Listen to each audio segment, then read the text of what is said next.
Tonight, a severe weather threat as we come on the air as millions from coast to coast are in the grip of the early summer heat wave. New details in the mass shooting in Arkansas. And we're days away from the earliest ever presidential debate. What we know about how the current president and the former president are preparing. First to that severe weather threat in the Northeast, powerful thunderstorms, damaging winds, even possible tornadoes as 100 million Americans across 27 states remain under heat alerts.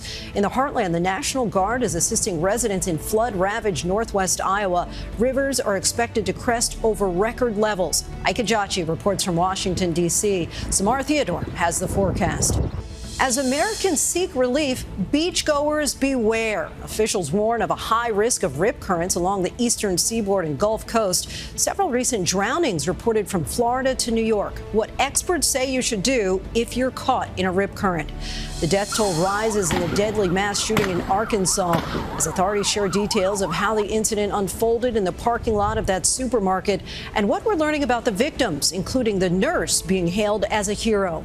4 days until the first presidential debate of 2024, President Biden hunkering down at Camp David, former President Trump on the campaign trail, teasing his possible vice presidential pick. What we know about the very different ways the two men are getting ready.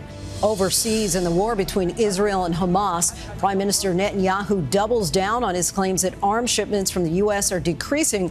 What the White House is saying is deadly IDF strikes level more buildings in northern Gaza. And Israel's defense minister prepares for meetings with officials here in the U.S. Tom Sufi Burge tonight from Tel Aviv. Details just coming in of several deadly attacks in the southern Russian Republic of Dagestan.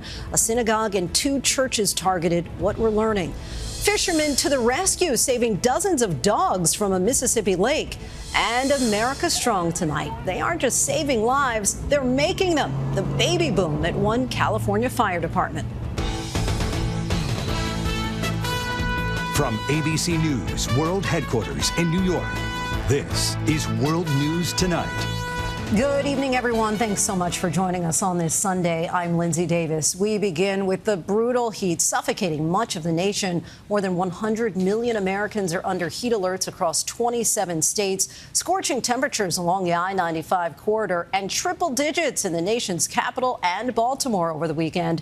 The extreme heat is triggering severe thunderstorms in the Midwest. Iowa's governor declaring a disaster with parts of the state overwhelmed by catastrophic flooding. And severe storms are now threatening much of the Northeast. A tornado watch is in effect for parts of New York and New England, but those storms could bring some relief from all the heat. We have team coverage tonight. ABC's meteorologist Samara Theodore is standing by with the forecast, but ABC's Ika Jachi leads us off tonight from Washington, D.C. Tonight, relentless heat continuing to scorch the country. More than 100 million Americans under alerts across 27 states from coast to coast. The heat is just unimaginable. It's very hot. Most of the I-95 corridor under extreme heat risk, hitting record-setting temperatures after already enduring a nearly week-long heat wave. I feel like the sun is just beating today. It's very hot. Washington, D.C. today, tying its daily record high of 98 degrees. Baltimore reaching 101 degrees Saturday, the hottest June day there in 12 years. How are you staying cool? Right here in the shade. I'm not walking those steps. Here in the nation's capital, Galen Clark telling me she's visiting from Las Vegas and that the two areas don't compare. It's not like Las Vegas. It is so oppressive. It's so hot. It's so wet that you can't breathe and everything is sticking to you. The blistering heat now expanding to the southern and western U.S., near triple-digit temperatures forecast for huge swaths of the country. The sweltering temperatures in part fueling torrential rainstorms in the Midwest. Iowa Governor Kim Reynolds declaring a disaster after floodwaters inundated northern parts of the state, forcing evacuations. The devastation is severe and it's widespread. In almost every community impacted, the rivers crested several feet above record levels. Lindsay, the oppressive heat here in D.C. is finally starting to break, but tomorrow, more seasonal temperatures are expected, but it's still going to be hot, with much of the Northeast corridor experiencing highs in the 80s and low 90s for the week. Lindsay? At least the end is in sight. Ike, we'll take it. Thanks so much. Let's get right to ABC's meteorologist, Samara Theodore. Samara, give us a timeline for this severe weather threat. Well, it's happening right now. We actually have a tornado watch in effect for New England. Not something you see every day until 8 p.m. There's already been multiple tornado warnings issued for many states. There's also a severe thunderstorm watch issued for places like Pennsylvania, New Jersey, parts of New York and Ohio through tonight. Now, these storms are robust and only fueled by the heat. The heat dome continued to expand farther west. Places like Sioux City could reach near triple digits for their Monday, as hot as 93 degrees in New Orleans, with a heat advisory issued for much of the central portion of the country. Excessive heat warnings for places like Salt Lake City. So this heat also impacting the west. Triple-digit temperatures anticipated, with temperatures reaching 108 degrees for the start of the work week in Phoenix. Lindsay? All right, Samara, thank you. Now to those deadly wildfires in southern New Mexico. The FBI is working with multiple law enforcement agencies to try to determine the cause of the South Fork and Salt fires. They're offering up to $10,000 for information leading to an arrest and conviction. At least 2 people have died in the blazes and hundreds of homes have been destroyed. And now to the life-threatening rip currents along the eastern seaboard. Since Thursday, at least 8 people have drowned, and the search for 2 teens who went missing in rough beach waters in New York on Friday has now been suspended. Tonight, the warnings and safety tips for swimmers as beach season heats up. Here's ABC's Morgan Norwood. Tonight, the National Weather Service warning of life-threatening rip currents up and down the Atlantic and Gulf Coast, where several people have drowned in recent days, dragged out to sea by powerful waters. Beaches on Long Island and New Jersey, all the way down to North Carolina and Florida at high risk, meaning everyone, even strong swimmers, should stay out of the water. The heightened alerts coming as authorities called off the search for 2 teenage boys, ages 16 and 17, who went missing near Jacob Riis Park in Queens, New York on Friday. This is one thing back. Emergency responders combing through 600 square miles of rough chop, but still no sign of the boys. The Coast Guard saying in a statement, the decision to suspend a search is always difficult and weighs heavily on all involved. Our crews have conducted an exhaustive search, and our thoughts remain with the families during this difficult time. And in Florida, rip currents claiming the lives of 5 people in just 2 days, including this Pennsylvania couple who were carried away while swimming with their 2 children.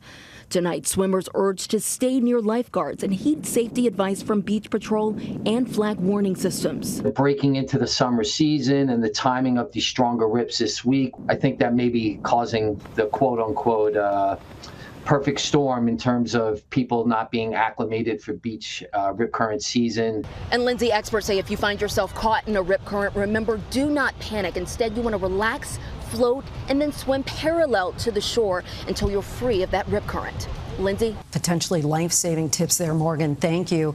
Now to the new details coming in tonight about the deadly mass shooting at an Arkansas grocery store near Little Rock. The death toll has now climbed to 4, and moments ago, authorities said it appears to be a random act of violence. What we're learning tonight about the victims, including a nurse and the baby she left behind. Here's ABC's Jacqueline Lee.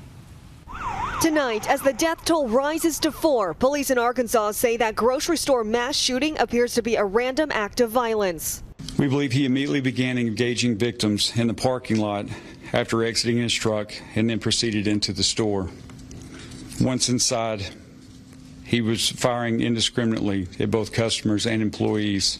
Arkansas State Police revealing new details about the shooting on Friday in Fordyce, about an hour south of Little Rock. And there is a shooting going on. The suspect was armed with a 12-gauge shotgun, a pistol, and a bandolier with dozens of extra shotgun rounds, authorities say. And for the first time tonight, authorities identifying the fatalities. 81-year-old Ellen Schrum, 62-year-old Shirley Taylor, 50-year-old Roy Sturgis, and 23-year-old Callie Weems. Instead of fleeing from the obvious danger, Callie Weems began using her training as a nurse to render aid to a gunshot victim, and unfortunately became a victim herself as a result of her selfless actions. Weems' mother, Helen, says her daughter died a hero and is survived by her child, Ivy Mae, just 10 months old. She loved God, she loved her daughter, she loved her family, and she loved people. Police say the 44-year-old suspect, who is facing 4 counts of capital murder, shot 11 others, including 2 police officers. These officers literally and intentionally put themselves between the suspects and defenseless citizens. Their actions were nothing short of heroic. Lindsay, police say 4 people are in the hospital. A woman is still in critical condition. Arkansas State Police are investigating the motive of the shooter. Lindsay? Thinking of baby Ivy May tonight, Jacqueline, thank you. Next tonight, the first presidential debate of 2024 between President Joe Biden and former President Donald Trump, now just 4 days away. This is the earliest presidential debate in American history, and any stumbles or fumbles could linger for weeks, even months. More now from ABC's White House correspondent Mary Alice Parks. With the first presidential debate just 4 days away, tonight the Biden campaign says it will be a critical moment to contrast Biden's record with Donald Trump's. Joe Biden wakes up every day thinking about the American people. Donald Trump wakes up every day pretty much thinking about himself. In a new memo, the campaign saying viewers will see two different visions. Biden's, one where freedoms are protected and all Americans have a fair shot, and Donald Trump's dark vision where he will serve as a dictator on day one and give tax cuts to the ultra-wealthy. He is a convicted felon. I think that stands in sharp contrast to President Biden's defense of the rule of law. Their debate preparations couldn't be more divergent. Biden holding mock debates at Camp David with more than a dozen aides. You know, when you say prep, I think this is prepping. Former President Donald Trump on the campaign trail, overnight slamming the debate's no audience format, which the Biden team had requested, and he agreed to. It's like death. This could be the most boring, or it could be quite exciting. Who knows? And asking his crowd in Philadelphia for strategy advice. Should I be tough and nasty and just say you're the worst president in history? Or should I be nice and calm and let him speak? Trump now saying that his VP pick will most likely be at the debate. North Dakota Governor Doug Burgum, one of his top contenders, dodging questions today about why he should be the top choice. President Trump can win this race regardless of who his vice president is. He's got the luxury of not having to pick someone. Now, Biden's campaign surrogates were on offense today, talking about Trump's criminal conviction, his role in January 6th. It'll be interesting to see if the president himself continues that tack. On the other hand, we are told that Trump and his allies have been strategizing about how he should respond to questions he might get about his promise to pardon January 6th rioters.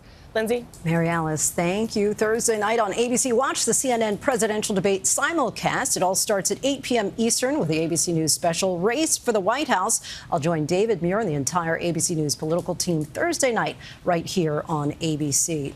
Overseas now in a deadly weekend in Gaza as Israeli forces launch multiple strikes in northern Gaza. All this comes as Israel's defense chief arrives in Washington, D.C. to discuss the next phase of the war and escalating hostilities on the border with Lebanon. ABC's Tom Soufi-Burge is in Tel Aviv with more. Tonight, Benjamin Netanyahu doubling down on claims that U.S. arms supplies to Israel are being delayed. The Israeli Prime Minister saying in the past 4 months there's been a, quote, dramatic drop in the amount of American weaponry arriving. I said it's inconceivable. US officials calling Netanyahu's initial claim on the issue in this video message released Tuesday inaccurate and out of line. But Israel's defense minister today stressing the importance of US support just before he flew to Washington for key talks with US officials. It comes as Israel increases attacks in Gaza this weekend. Young children rescued from the rubble. 60 people killed in the past 24 hours, according to Palestinian officials. Today, the IDF saying it struck Hamas infrastructure in central Gaza. But Abdul Aziz saying there are massacres every day. We spoke to Dr. Ahmed Radi, who's treating the injured in northern Gaza. How many people have you seen killed in the last 2 days? I have seen a lot. We tried our best just to save lives, but some people lost their lives. And tonight, the IDF investigating after this video showed an injured Palestinian suspect in the West Bank tied to the front of an Israeli armoured vehicle. The IDF saying its forces violated standards. And Lindsay, Israel's defense minister saying he'll be discussing the transition to the next phase of the war in Gaza when he meets face-to-face with US officials in Washington tomorrow. Lindsay? So many want to know when the intense fighting will end. Tom, thank you. Now to breaking news. 9 people, including 7 police officers, were killed in what appears to be a coordinated attacks by gunmen in Russia. Let's bring in ABC's Patrick Reevell in London tonight. Patrick, what can you tell us? Hi, Lindsay. Yeah, this was a serious coordinated terror attack in Dagestan in southern Russia. Multiple heavily armed gunmen appear to have simultaneously attacked 2 churches and 2 synagogues in the regional capital, Makhachkala, and in another city, Derbent. Videos show street battles between the gunmen and police. A synagogue also in flames. Authorities say at least 9 people were killed, 7 of them police officers, as well as an Orthodox priest, and another dozen police officers also injured. Now, police say they have now killed at least 6 attackers, and that just in a little while their main operation is now over. Dagestan has long suffered from an extreme Islamist insurgency, but this is one of the biggest attacks in years, and it will be raising questions whether Russia's security forces are overstretched by the war in Ukraine. Lindsay. Patrick, thank you. Now to heartbreak and the deadly tragedy in Saudi Arabia. More than 1,300 people died during this year's Hajj pilgrimage. Worshippers facing scorching heat with temperatures soaring above 125 degrees. Some Americans are among the dead, but most are Egyptians. And officials fear that death toll will only rise as hundreds are still missing. And there's still much more ahead on World News Tonight this Sunday. The search for suspects responsible for a mass shooting in Columbus, Ohio. And later, what Sha'Carri Richardson did on the track that no one else in the world has done this year on her way to Paris. Next tonight, authorities in Columbus, Ohio are searching for suspects after a mass shooting in the street in the early morning hours. 10 people were wounded. One of them was rushed to the hospital in critical condition, but all are expected to survive. Police are appealing to the public for information. A New York City man is in custody in Connecticut, charged with trying to drown his 2 children at a beach. Authorities say the children, both said to be under 3 years old, are recovering in the intensive care unit. Officials say officers spotted the man taking the children into the water, moving far from shore. Officers were able to grab them and take them back to the shore safely. Authorities in Oakland County, Michigan, say 3 suspects are in custody after what they call a fatal ambush of a deputy. The 9-year veteran was a father of 3 with a baby on the way. And in Philadelphia, authorities say an officer is fighting for his life after being shot in the neck during a traffic stop. Police say a suspect and several people who were in the car have been detained. When we come back, the fishermen and their life-saving catch, dozens of dogs.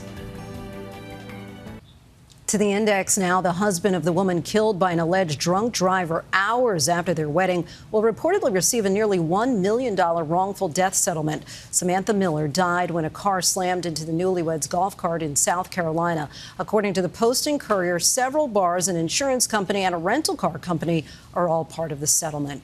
U.S. sprinter Sha'Carri Richardson is headed to the Olympics. Richardson won the 100-meter final with the best time in the world this year. She also won the Olympic trials back in 2021, but never made it to the games. Her time was erased because of a positive test for marijuana. She said at the time she struggled with depression brought on by the death of her mom. An unusual rescue in a Mississippi lake. 3 fishermen were in the right place at the right time to save dozens of hunting dogs that had jumped into the water after chasing a deer. There were so many dogs, the fishermen had to make 3 trips to the shore after plucking the exhausted dogs from the water one by one. When we come back, the California Fire Department with an abundance of joy. Finally tonight, America Strong. First united at the workplace, now from fighting fires to fathering. There must be something in the water that the Visalia firefighters are using in Central Valley, California. They're not only saving lives, they're busy making them. Over the past year, the VFD has welcomed 15 babies into their families, the most ever born into the department in a single year. Just a few days ago, 13 of the babies got together, a chance to introduce the newest family members to the squad. Say hi. 7 boys and 8 girls, ranging in age from 17 months to 3 months, all meeting for the first time. Where else? At the firehouse. Then joining their proud dads for this family photo. It wasn't all that long ago these firefighters were further united as fathers. Even when they're off duty, they know a thing or two about putting out fires. They all share a closer bond thanks to this wave of baby fever. Thanks for watching. Have a great night. Thank you for making World News Tonight with David Muir America's most watched newscast.